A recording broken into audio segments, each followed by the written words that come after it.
Как избавиться от храпа?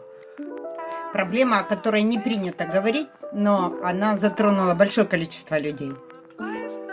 Врачи рекомендуют таблетки. Другие говорят, витаминчиков попей.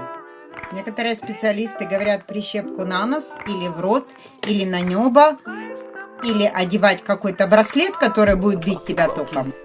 И это все воздействие на следствие. Следствие организма, зашлакованной печени. Все предыдущие вышеперечисленные способы не работают.